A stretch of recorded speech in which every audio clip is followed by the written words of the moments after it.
Oke, kali ini kita akan membahas surah Muhammad dari Al-Quran. Surah ini tuh dari awal langsung menyajikan sebuah pilihan yang fundamental banget. Ada dua jalan yang kontras, yang beda banget, dan masing-masing punya tujuan akhirnya sendiri. Yuk kita coba bedah bareng-bareng apa sih maksud dari kontras yang kuat ini dan apa artinya buat kita.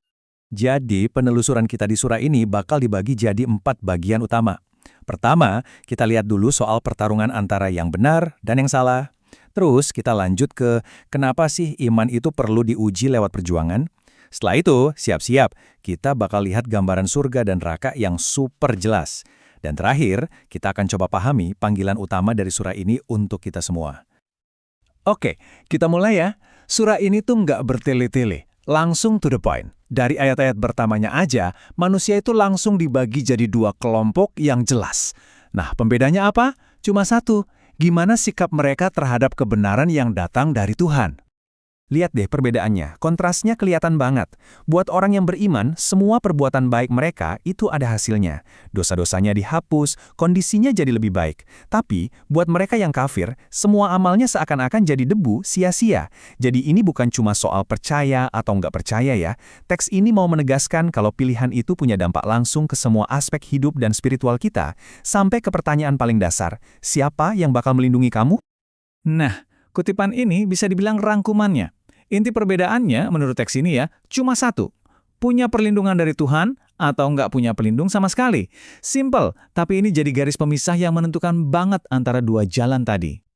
Oke, dari sini kita lanjut ke tema berikutnya yang nggak kalah penting. Teks ini menekankan banget kalau iman itu bukan sesuatu yang pasif, yang diam-diam aja. Justru sebaliknya, iman itu harus aktif, diuji dan dibuktikan. Dan caranya lewat perjuangan. Ini kan jadi bikin kita bertanya-tanya ya, bentuk ujian imannya tuh kayak gimana sih kalau di dunia nyata dalam prakteknya? Nah, surah ini menjawabnya. Di sini, pembahasannya beralih ke konteks pertempuran fisik. Penting banget nih buat dicatat, ayat ini ngomongin situasi perang secara spesifik. Perintahnya itu lugas dan tegas banget ya, menggambarkan betapa kerasnya sebuah konflik. Tapi tunggu dulu, ini baru bagian pertama dari instruksi yang lebih besar. Dan yang bikin menarik nih, tepat setelah perintah untuk bertempur, teksnya itu langsung ngasih protokol yang super jelas buat fase setelah pertempuran selesai. Jadi ini bukan soal kekerasan yang nggak ada habisnya. Ada aturannya, ada tata cara memperlakukan tawanan, yang jujur aja cukup mengejutkan, karena di dalamnya ada opsi buat membebaskan mereka setelah perang berakhir. Jadi, ini dia intinya. Semua perjuangan ini mulai dari di medan perang, sampai cara memperlakukan tawanan, semuanya itu dibingkai sebagai ujian dari Tuhan. Justru lewat kesulitan-kesulitan inilah, kualitas iman seseorang yang sebenarnya itu diukur. Oke, sekarang kita masuk ke bagian konsekuensi. Teks ini lalu membandingkan hasil akhir dari kedua jalan yang kita bahas tadi. Dan gambarannya itu jelas banget tentang tujuan akhir buat masing-masing kelompok.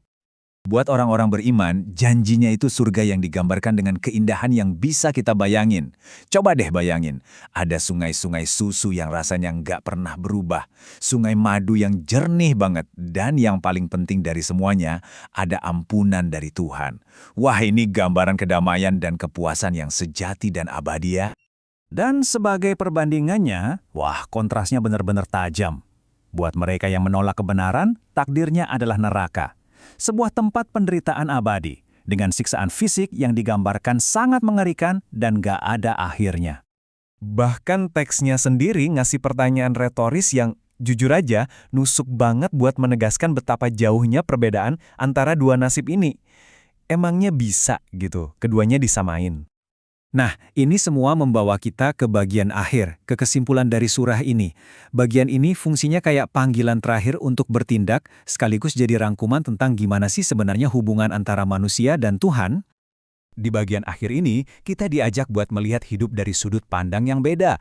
Di satu sisi, kehidupan dunia ini digambarkan cuma kayak permainan dan senda gurau aja, sesuatu yang sementara. Tapi di sisi lain, iman dan takwa itu adalah investasi yang sesungguhnya.